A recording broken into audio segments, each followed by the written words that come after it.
안녕하세요. 안녕하세요. 네이버 클라우드 플랫폼에서 야심차게 준비한 토크입니다.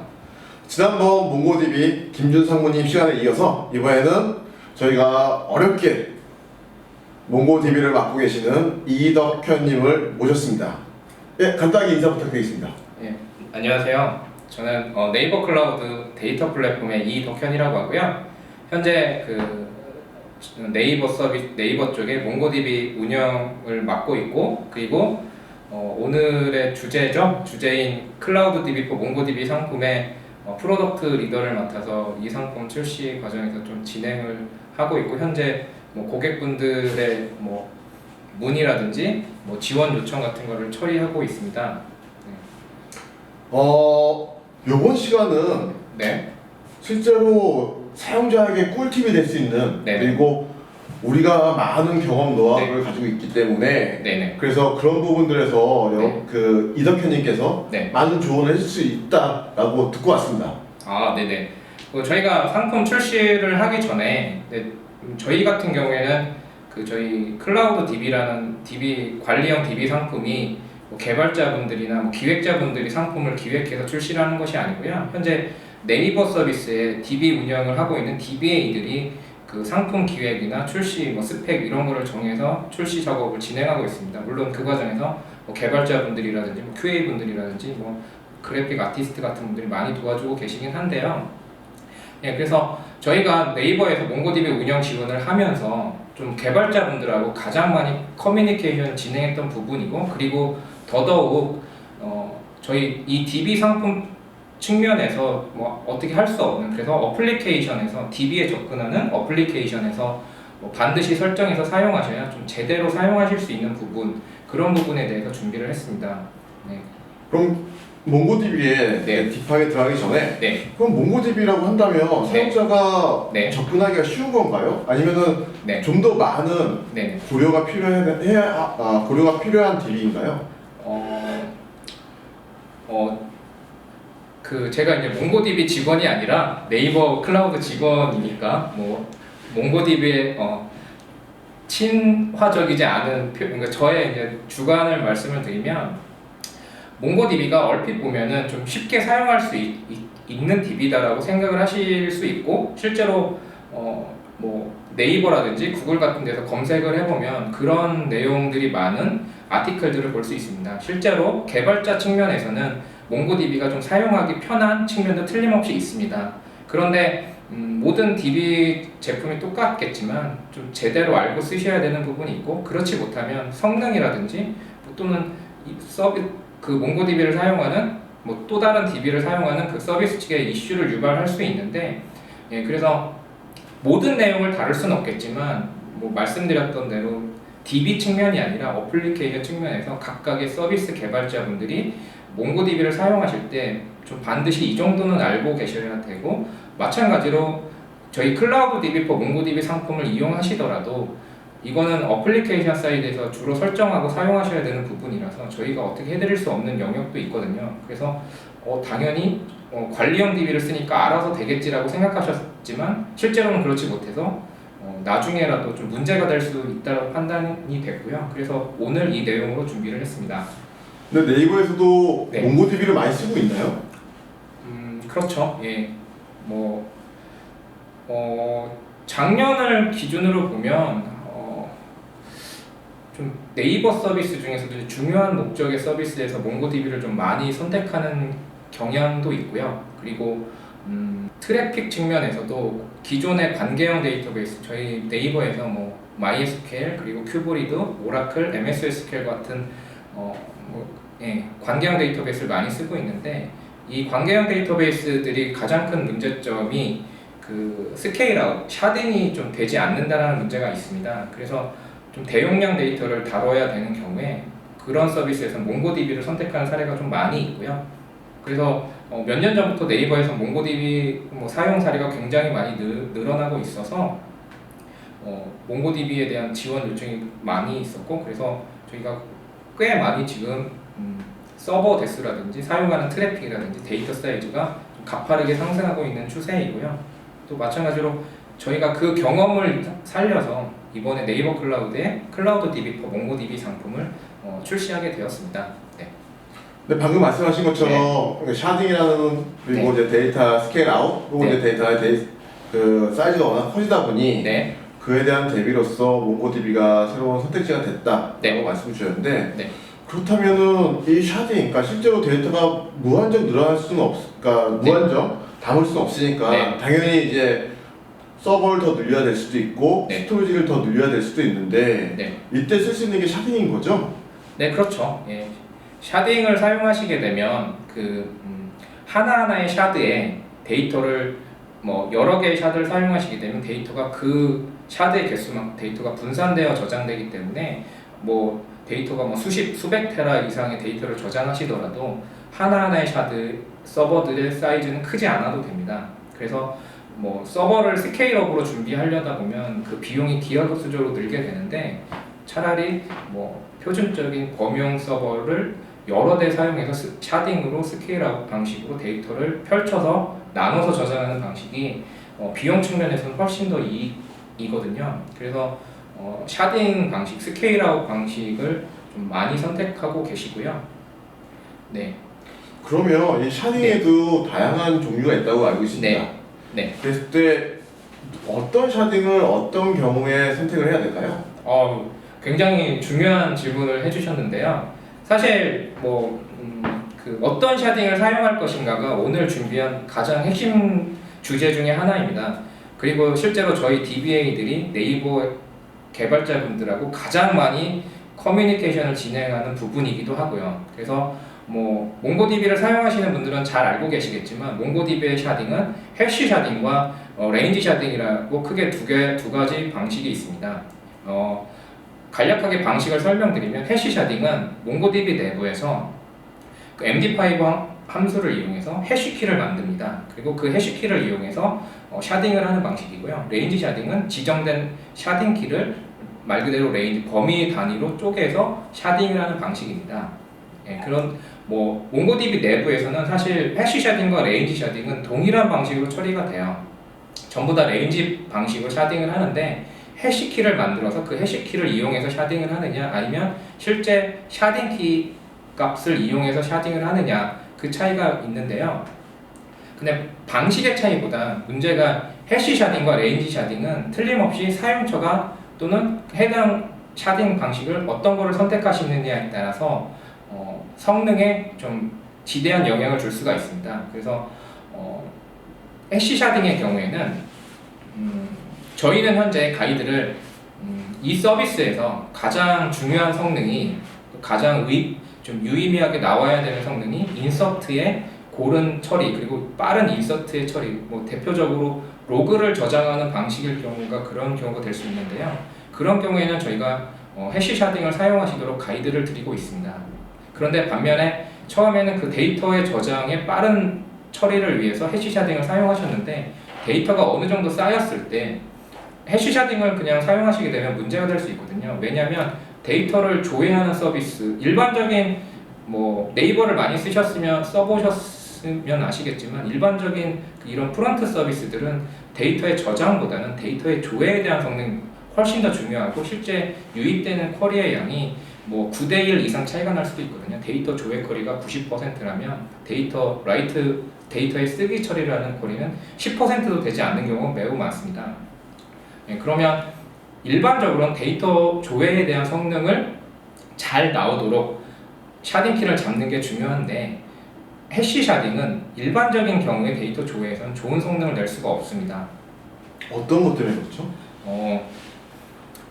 가장 문제가 되는 부분이요. 그 어플리케이션에서 그 데이터를 질의를 하게 되면 그 질의는 몽고스라고 부르는 라우터 데몬에서 처리를 하게 되는데요. 이 라우터 데몬은 그 해당 데이터가 어디에 있는지에 대한 그 샤딩된 데이터들의 분산 정보를 컨피그 서버라는 데몬에서 가지고 옵니다.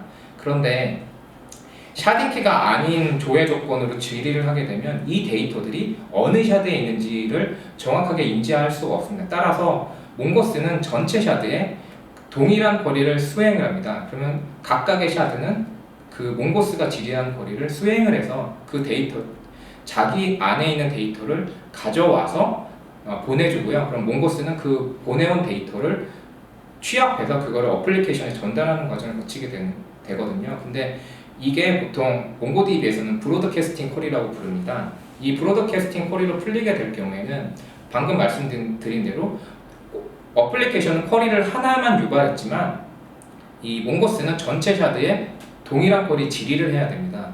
예, 그래서 또 그 온 결과를 만약에 정렬 조건이 있다면 정렬까지 해서 다시 어플리케이션에 전달해야 되는 과정을 거치게 되는데요.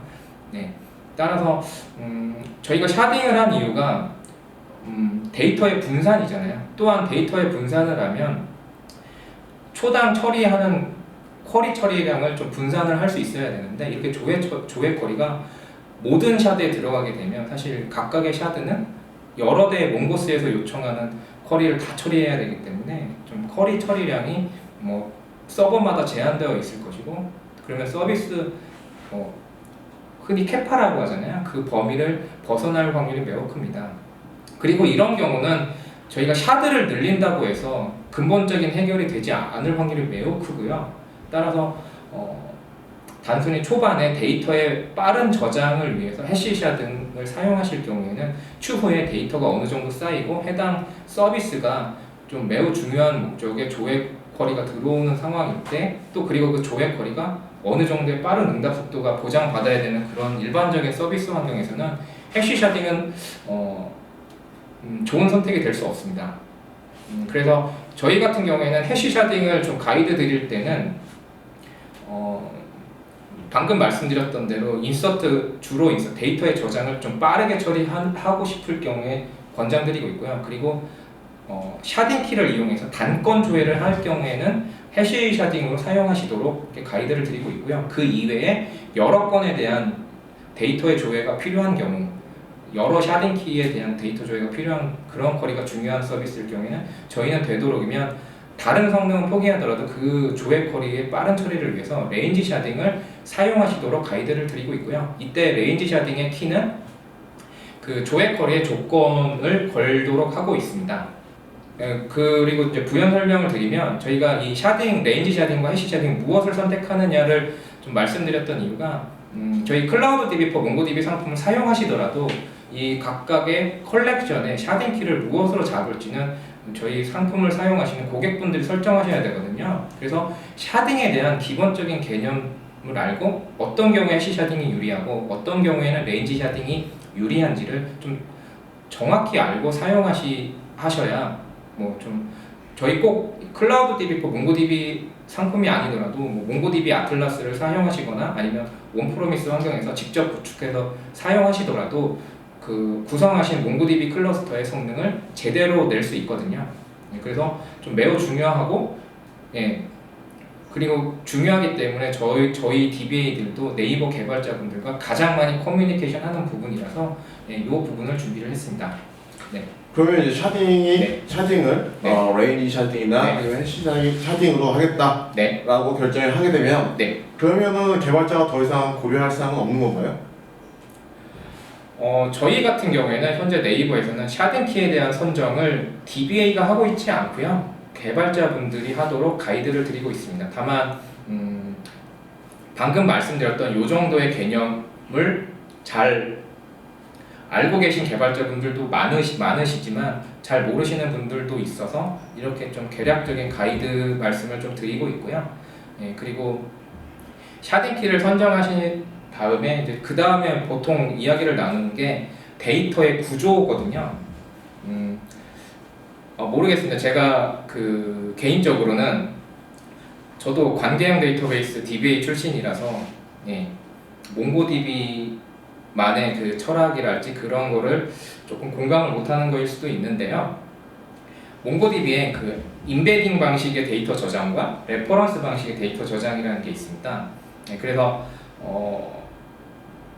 네이버나 구글 같은 데서 검색을 하시게 되면 거의 한 80에서 90% 이상 몽고DB는 임베딩 방식을 사용해야 된다라는 아티클들을 좀 볼 수 있었고 저도 많이 봤거든요. 그래야 몽고DB를 몽고DB스럽게 사용할 수 있다, 몽고DB답게 사용할 수 있다, 그런 글들을 좀 많이 봤고요.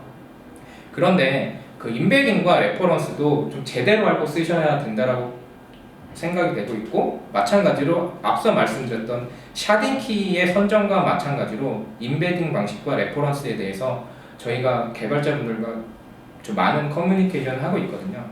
네. 근데 저도 비슷한 내용들을 많이 봤는데 네. 보통 이제 제이슨으로 네. 도큐먼트를 만들 때 네. 인베디드 방식이 좀 더 수월해요. 네네. 예. 네. 그러다 보니까 당연히 이제 인베디드 네네. 방식을 그대로 데이터를 저장하게끔 그게 약간 습관이 되는 것 같아요. 네네. 근데 인베디드보다는 레퍼런스가 더 좋다는 말씀이신 거죠? 그건 아니고요. 앞에서 뭐 해시 샤딩과 레인지 샤딩이 뭐 레인지 샤딩이 무조건 좋다 이런 게 아니었던 것처럼 인베딩이 좋은 상황이 있고 레퍼런스가 좋은 상황이 있으니까 둘 중에 어떤 것을 선택할지는 좀 이 두 방식에 대한 차이점 그리고 장단점을 좀 알고 접근을 하시면 좋겠다라고 말씀을 드리고 싶어서 준비를 했고요. 네. 그렇다면 인베디드 방식과 네. 레퍼런스 방식의 장단점이 무엇이 있을까요? 일단 제가 이제 DBA다 보니까 일단 먼저 DBA 성능 측면에서 말씀을 드리겠습니다. 인베딩을 사용하셨을 때의 장점은 도큐먼트의 개수가 줄어들게 됩니다. 왜냐하면 인베딩은 하나의 도큐먼트 밑에 서브 도큐먼트 방식으로 데이터들이 저장되는 구조이기 때문인데요. 그렇기 때문에 전체적으로 보면 하나하나의 도큐먼트의 개수가 적어지게 됩니다. 근데 인덱스를 만드시게 되면 인덱스는 도큐먼트 하나당 인덱스 필드 값이 저장되는 구조이고요. 따라서 인덱스의 개수가 적어지게 되기 때문에 인덱스 안에 그 인덱스 도큐먼트의 개수가 적어져서 인덱스의 사이즈가 줄어들게 되고, 그리고 인덱스의 사이즈가 줄어들게 되면 선택하신 몽고DB 서버의 메모리에 인덱스 데이터가 다 올라갈 수 있어서 성능적으로 매우 유리할 수가 있게 됩니다. 네, 그리고 좀 아까 말씀하셨던 것 중에 굉장히 중요한 말씀을 해주셨는데요. 그 개발자 측면에서는 또 제이슨에 친숙한 개발자분들 측면에서는 인베딩 방식을 사용하시는 게 훨씬 더 편하신 거는 맞아요. 예. 그래서 개발이 좀 더 훨씬 편하다라는 장점도 있고요. 그런데 레퍼런스 방식이 인베딩에 비해서 좋은 점이 무엇이냐라고 하면, 레퍼런스 방식은 아까 인베딩의 경우에는 그 부모의 도큐먼트 밑에 서브 도큐먼트 형태로 계속 하나의 도큐먼트 안에 추가되는 방식이라고 말씀드렸잖아요. 그런데 그 자식 도큐먼트들의 변경이 발생할 경우에 기존 부모 도큐먼트 계속 어펜드하는 방식으로 추가가 되어야 되거든요. 근데 몽고DB가 내부에서는 데이터의 저장을 가변 데이터 타입으로 저장을 하게 됩니다. 그러면 그 내부에서 페이지 스플릿이나 이런 게 발생할 수 있고, 굉장히 많은 I/O를 유발시켜서 내부에서 I/O를 유발시켜서 일반적인 경우에 그렇게 그 서브 도큐먼트에 대한 데이터 변경이 좀 빈번하게 발생하는 경우, 그런 경우에는 성능이 매우 떨어지게 됩니다. 그래서 저희 같은 경우에는 솔직히 말씀드려서 개발팀과 이 이야기를 할 때 정확하지 않을 경우에는 인베딩보다는 레퍼런스 방식을 사용하시라고 가이드를 드리고 있습니다. 그래서 무조건 레퍼런스가 좋다 그거는 아니고요. 인베딩을 사용하셨을 때는 틀림없이 장점이 있습니다. 아까 말씀드렸던 대로 인덱스의 사이즈가 줄어들므로 인해서 성능 향상을 기대하실 수 있고, 그리고 인베딩을 사용하시게 되면 또 나중에 이니셜 싱크라는 거를 사용하실 수가 있는데, 이니셜 싱크가 훨씬 더 빨라지게 됩니다. 그러면 몽고DB를 네. 쓰겠다. 네. 그랬을 때 이제 샤딩과 네. 데이터베이스의 구조. 네. 그거 말고 그러면 준비해야 될 게 또 없을까요? 사실 그 어떤 샤딩 방식을 사용할 것인가, 그 다음에 데이터를 어떤 방식으로 저장할 것인가, 조회할 것인가가 이제 지금까지의 이야기였고요. 이제 본격적으로 이제 여기까지 진행을 하셨다면 그 다음에 이제 어플리케이션 서버를 설치하셔서 이제 DB에 접근하시게 되잖아요. 그때 접근하실 때 어떤 옵션을 사용하셔서 접근하시는 게 좋은지에 대한 말씀을 좀 드려야 될 것 같고, 일반적으로 RDBMS 같은 경우에는 클라이언트 드라이버에 커넥션 설정 정보 값들이 있는데요. 그거 이외에 몽고DB의 경우에는 리드 라이트 컨선이라는 것과 리드 프리퍼런스라는 옵션에 대한 개념을 좀 알고 계셔야 될 것 같습니다. 그리고 이 개념에 대해서 이해를 하고 계시고 왜냐하면 이 설정들은 그 DB 서버에서 설정하는 게 아니라 어플리케이션 사이드에서 그 클라이언트 드라이버를 이용해서 DB에 접근하실 때 세션 설정해서 사용하셔야 되거든요. 그래서 전적으로 어플리케이션 개발자분들이 설정하셔야 되는 영역이라서요. 리드 컨선, 라이트 컨선에 대해서는 좀 정확히 알고 잘못 사용하셨을 경우에는 어떠한 문제가 있는지에 대해서 좀 말씀을 드려야 될 것 같아서 세 번째로 리드 컨선, 라이트 컨선을 준비했습니다. 이걸 잘 쓰는 방법? 그리고 이제 잘못 썼을 때는 어떤 일이 벌어지죠? 예, 제가 그러니까 저희 네이버에서 실제로 발생했던 사례인데요. 리드 프리퍼런스라고 해서 데이터를 조회를 할 때, 리드를 할 때 어느 서버에 가서 조회를 할 것인가에 대한 설정을 할 수가 있습니다. 보통은 별다른 설정을 하지 않으신다면 프라이머리 서버에 가서 하거든요. 그런데 프라이머리 서버는 데이터의 라이트에 대한 처리를 하게 되고요. 근데 거의 일반적으로 데이터 리드에 대한 트래픽까지 처리를 하게 된다면 다른 세컨더리 서버들은 그 별다른 트래픽 처리가 없이 놀고 있는데 프라이머리 서버는 굉장히 비지해지는 상황이 발생할 수가 있습니다. 그래서 QPS가 높은 환경일 경우에는 아까 말씀드렸던 샤딩으로 쪼개느니 그 읽기 쿼리를 세컨더리에서 하도록 설정을 하면 그 프라이머리는 쓰기에 대한 쿼리만 처리하고 한 대 이상의 세컨더리에서 읽기 처리를 하게 되면 부하 분산의 효과를 받을 수 있거든요. 그런데 이렇게 리드 프리퍼런스는 옵션을 이용해서 세컨더리에서 리드를 하실 경우에 좀 반드시 주의하셔야 되는 게 리드 컨선이라는 설정을 반드시 하셔야 됩니다. 왜 그러냐면 이게 또 이제 샤딩에서 생기는 개념인데요. 아까 샤딩에 대한 이야기를 하면서 각각의 샤드는 데이터가 나눠져서 저장을 하고 있는데요. 이 나눠서 저장한 데이터는 내부에서 청크라는 단위로 저장을 하고 있습니다. 이 청크 단위로 각각의 샤드가 주고받으면서 데이터 밸런싱을 하고 있거든요. 그런데 이 상황에서 청크를 어떤 샤드에서 다른 쪽 샤드로 청크에 대한 데이터를 넘기게 되는 경우에 그러면 이 데이터가 다 넘어가고 나면 기존에 이 데이터를 가지고 있던 샤드는 자기가 가지고 있는 데이터를 지우게 됩니다. 그런데 완전히 다 넘어간 다음에 지우기 때문에 어느 시점에서는 동일한 데이터가 양쪽 샤드에 다 저장이 될 수가 있어요. 이 상황에서 그 데이터를 질의를 하게 되면 아까 몽고스에서 그 데이터를 브로드캐스팅이나 이런 쿼리로 전체 샤드에 대해서 데이터를 질의를 하는 상황이 발생할 수 있다고 말씀드렸잖아요. 이 상황일 때 양쪽 샤드는 그 데이터를 다 가지고 있는 상황이 있을 수 있고 그 질의를 하게 되면 이 양쪽 샤드는 그 데이터를 몽고스에다가 똑같이 전달을 하게 됩니다. 그러면 몽고스는 이 데이터를 가지고 있는 정당한 샤드가 누구인지를 체크를 해서 그 다음에 그거를 어플리케이션에 전달함으로 인해서 데이터의 중복을 제거해 줘야 되는데 세컨더리에서 리드를 할 경우에는 이 과정이 생략이 됩니다.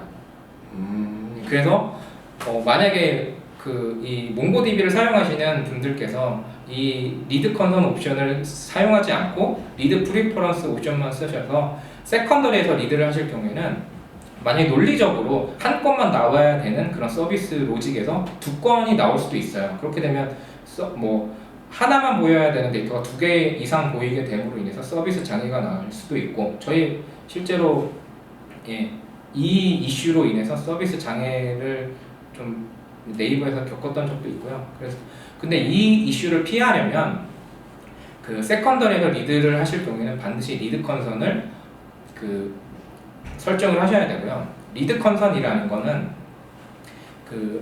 읽기를 할 때 어디까지 들어간 데이터를 읽겠는지에 대한 설정입니다. 그래서 보통은 어베일러블과 로컬, 그 다음에 머저리티 이런 옵션들이 있는데요.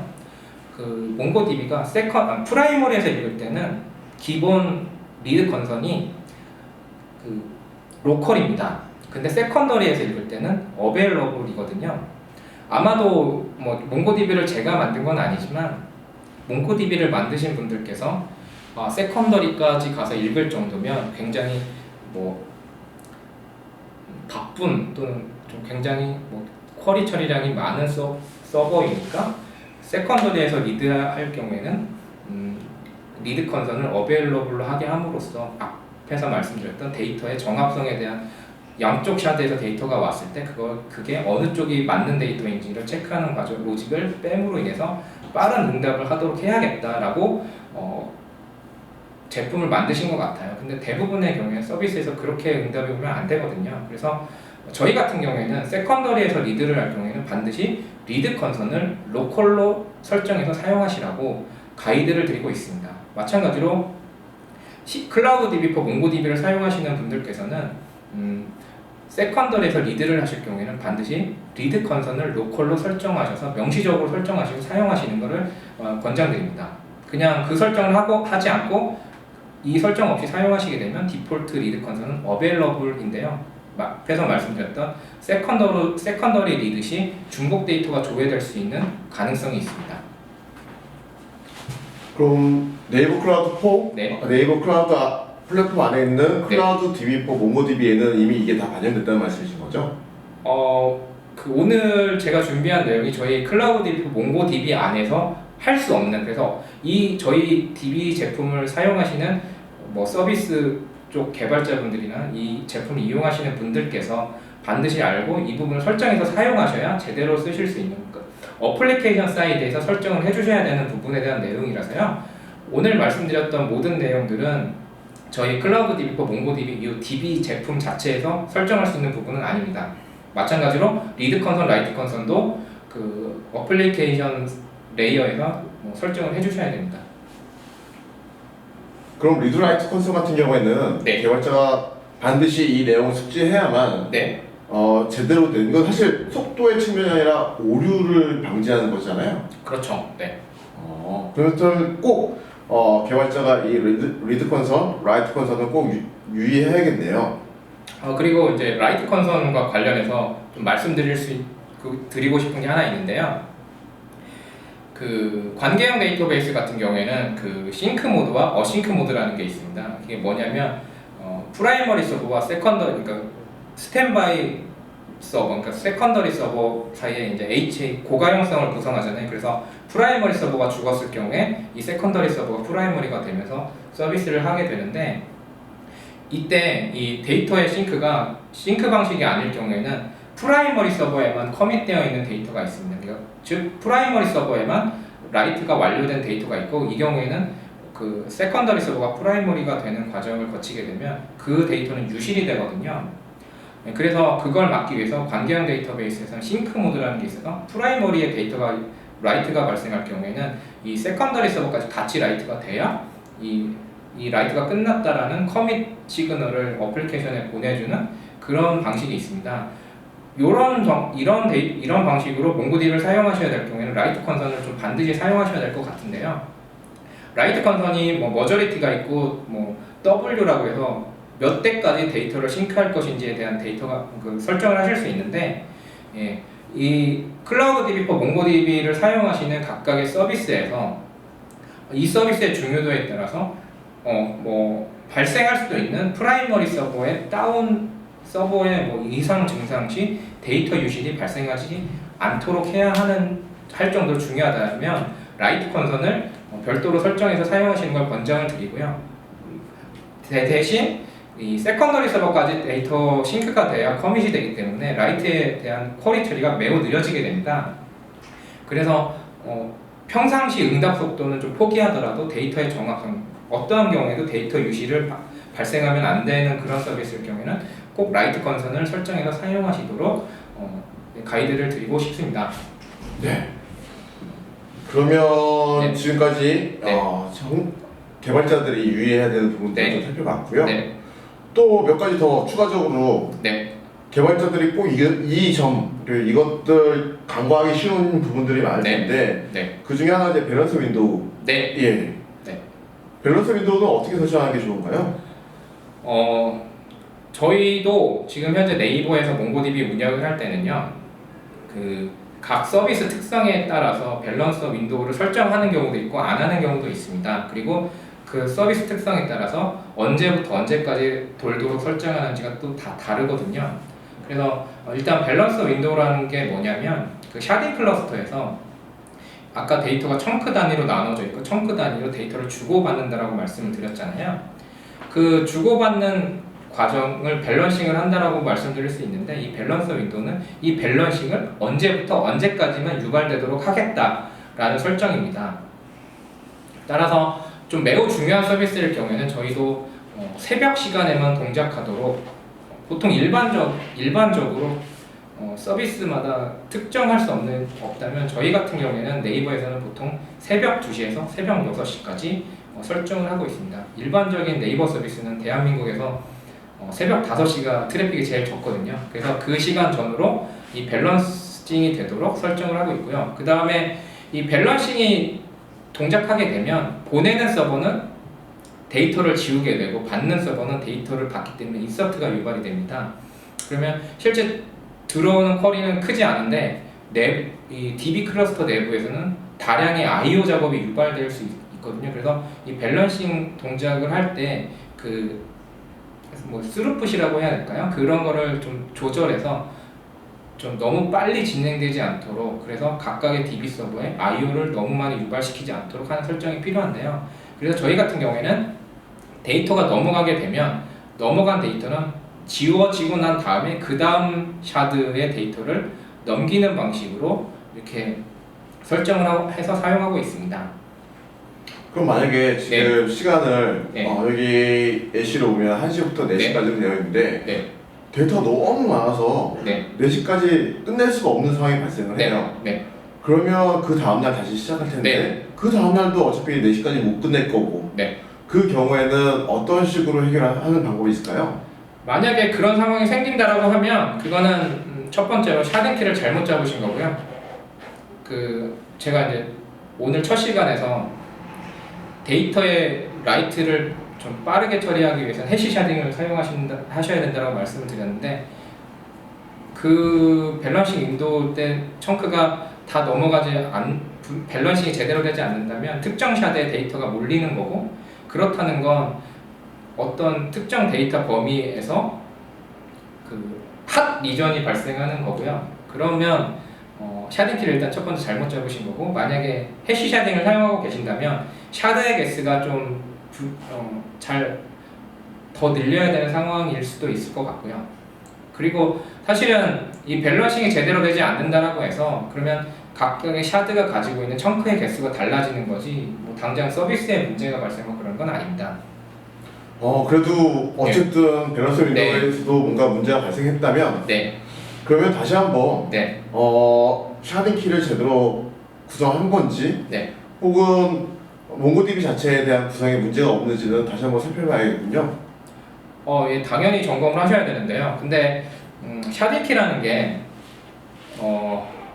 한번 구성을 하고 나면 사실 변경하는 거는 불가능하다고 생각을 하셔야 됩니다. 그래서 저희 같은 경우에는 각 서비스 개발자분들과 저희 이제 DBA들과 좀 중요 서비스의 경우에는 샤딩키를 무엇을 잡을지에 대해서 좀 면밀하게 검토를 하고 있거든요. 말씀드린 대로 샤딩키에 대한 선정은 저희 DBA들이 하는 게 아니고 각 서비스 개발자분들에게 하도록 하고 있습니다. 그 이유는 결국은 데이터를 어떤 식으로 저장을 하고 어떤 데이터를 저장하고 그리고 어떤 필드에 어떤 값을 넣어서 저장하고 이런 거는 DBA들이 아니라 그 각 서비스 개발자분들에 의해서 결정이 되거든요. 그럼 데이터를 직접 넣고 빼고 데이터를 읽는 분들은 DBA가 아니라 서비스 개발자분들이라서 이 개발자분들이 데이터를 정확하게 더 잘 알고 있는 개발자분들이 샤딩키를 선정하실 수 있도록 저희가 가이드만 드리고 있습니다. 저희 개발자분들도 이런 내용을 잘 모르시는 분들도 있어서 이런 원론적인 내용을 좀 많이 알려드리고 있고요. 그런 다음에 개발자분들과 샤딩키 선정 회의 같은 것도 해서 화상회의나 오프라인 회의 같은 걸 해서 샤딩키를 무엇을 정할 건지에 대한 미팅도 진행하고 있습니다. 그만큼 서비스를 시작하기 전에 샤딩키를 무엇을 잡는지는 매우 중요하고요. 그리고 현재까지는 몽고DB에서 이미 지정된 샤딩키를 변경하는 기능을 제공하고 있지 않고요. 참고로 이후 버전인 4.4에서는 샤딩키를 변경하는 기능이 있습니다. 그러나 샤딩키를 변경한다는 건 또 매우 많은 I/O를 유발시키는 작업이라서요. 일반적인 서비스에서 사용할 수 있는 옵션인지에 대해서는 다시 또 면밀한 검토가 필요한 부분입니다. 그렇다면은 좀 요약하자면 샤딩 키를 선정하는 건 매우 중요하다. 하지만 샤딩 키를 잘못 지정했다면 빨리 그걸 확인하고 수정할 수는 있다. IO가 너무 늦어버리면 네. 샤딩 키를 바꾸는데 너무나 많은 코스트가 발생할 수 있으니 빠르게 확인하고 빠르게 바꿔야 한다. 네. 라고 정리하면 되겠네요. 좀 뭐 맞는 말씀인데요. 굉장히 중요한 말씀이고 맞는 말씀이긴 한데요. 제가 좀 더 강하게 말씀드리면 샤딩 키를 변경하는 건 불가능하다. 네. 네. 샤딩 키를 변경하시려면 해당 컬렉션을 드랍하고 다시 만드시는 방법 말고는 없다. 그래서 말씀하셨던 대로 데이터가 많이 쌓이지 않았을 경우에 드랍 후 재생성하는 방식으로 만드시는데 시간이 많이 걸리지 않으니까 서비스에 이슈가 되는 시간을 줄일 수 있잖아요. 근데 데이터가 좀 많이 쌓인 상태에서 이 작업을 하시게 되면 그 시간 동안 해당 데이터는 없는 상태가 되거든요. 그럼 그만큼 서비스에 문제를 유발시키게 되겠죠. 예, 그래서 궁극적으로는 샤딩키는 서비스를 시작하기 전에 모든 내용이 정해져 있어야 된다 라고 말씀을 드릴 수 있겠습니다. 그만큼 중요하고 저희도 현재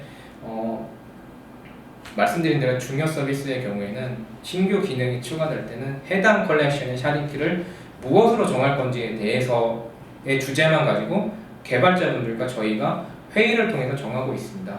물론 뭐 최종 선정은 개발자분들이 하시고요. 오늘 사실 많은 분들이 몽고DB에 대해서 네. 어떻게 이용하는 게 좋을지 네. 너무 궁금해 하셨는데 네. 오늘 직접 그리고 실제로 많은 경험들을 통해서 네. 거기서 얻은 노하우를 오늘 이 짧은 시간이지만 네. 그래서 많은 것들을 알려주신 덕분에 네. 오늘 몽고DB 웨비나를 들으시는 분들이 많은 도움이 되셨을 것 같아요. 네. 그리고 마지막으로 보면 네이버 클라우드 플랫폼에 대해서 네이버 클라우드 플랫폼의 클라우드 디버 몽고DB에 대해서 네. 그 특징이 있다면 어떤 게 있을까요? 뭐 이 웨비나를 보시는 분들이 지난 웨비나를 다 안 보셨을 거라서 말씀을 드리면 제가 앞에서도 말씀드렸지만 저희 클라우드 DB라는 네이버 클라우드 안에 있는 클라우드 DB라는 관리형 DB 상품은 뭐 개발자분들이나 기획자분들이 만드시는 게 아니라 물론 제작은 참여하시지만요 그 네이버 서비스에서 단연간의 DB 운영 경험을 가진 DBA들이 상품 기획을 하고 또 내부 동작 로직이나 스펙 같은 것을 정하게 됩니다. 마찬가지로 클라우드 DB for 몽고DB 상품도 현재 저를 포함해서 네이버에서 몽고DB 운영을 하고 계신 분들이 내부 동작 로직이라든지 그 다음에 상품 스펙 등을 정해서 하고 있고요. 그래서 클라우드 DB for 몽고DB라는 상품은 최신 스펙은 아닙니다. 저희는 안전하게 지원하는 편이라서요. 어떤 기능이 새로 나왔다고 해서 그 기능을 바로 네이버 서비스에 적용하지 않습니다. 그래서 저희가 내부 테스트를 정해서 이 기능이 안정적으로 네이버 서비스에 적용해도 되겠다라고 판단이 된 스펙들에 대해서만 네이버 서비스의 몽고DB 운영을 지원하고 있고요. 그래서 그 스펙 그대로 클라우드 DB for 몽고DB 상품으로 만들었습니다. 그래서 최신 기능 또는 뭐 특수한 기능들이 없을 수도 있어요. 저희가 의도적으로 안전하지 못하다라고 판단해서 제거한 기능들이 좀 있고요. 대표적으로 샤딩 클러스터에서 리무브 샤드의 개수를 여러 대 늘렸는데 뭐 비용이나 기타 등등의 이슈로 샤드의 개수를 줄이는 옵션이 있습니다. 리무브 샤드 기능이 있는데 저희는 현재 네이버 서비스에서 이 기능을 제공하고 있지 않습니다. 그 이유는 리무브 샤드를 하다가는 데이터 유실이 발생할 수도 있거든요. 저는 이 비용을 줄이는 것보다 데이터 유실을 막는 게 더 중요하다고 판단해서 현재 네이버 서비스에선 리무브 샤드 기능을 지원하지 않고요. 마찬가지로 그래서 클라우드 DB for 몽고DB 상품에는 리무브 샤드라는 기능이 빠져 있습니다. 그래서 왜 원래 몽고DB에 있는 스펙인데 왜 클라우드 DB for 몽고DB 상품은 없을까라고 하시면 그 기능은 저희가 현재 네이버 서비스에 지원을 하지 않는 기능이라서 저희가 잘 모르기도 하고 그리고 또는 저희가 내부 테스트 해봤을 때 다른 사이드 이펙트로 인해서 문제를 유발시킬 수 있는 부분이 있다고 판단이 된 기능은 빼서 운영을 하고 있거든요. 그 기능 그대로, 그 스펙 그대로 클라우드 DB for 몽고DB를 만들었습니다. 따라서 좀 중요한 서비스에서 안정적으로 좀 운영을 해야 되는 몽고DB가 필요하신 경우에는 저희 클라우드 DB for 몽고DB 상품이 좀 좋은 선택이 될 수 있다라고 만들었던 수십 분을 대표해서 제가 감히 말씀드릴 수 있을 것 같습니다. 오늘 몽고DB에 대해서 좀 더 알아가는 시간, 그리고 좀 더 주의하면 어떤 걸 주의하면 좋을지 제가 살펴봤고요. 다음 시간에는 몽고DB 그리고 또 다른 상품에 대해서도 좀 더 유익한 시간 만들어 보도록 하겠습니다. 오늘 나와주셔서 너무 감사합니다. 아, 감사합니다. 예, 그럼 마지막으로 시청자 여러분께 감사 인사드리겠습니다. 감사합니다. 네, 감사합니다.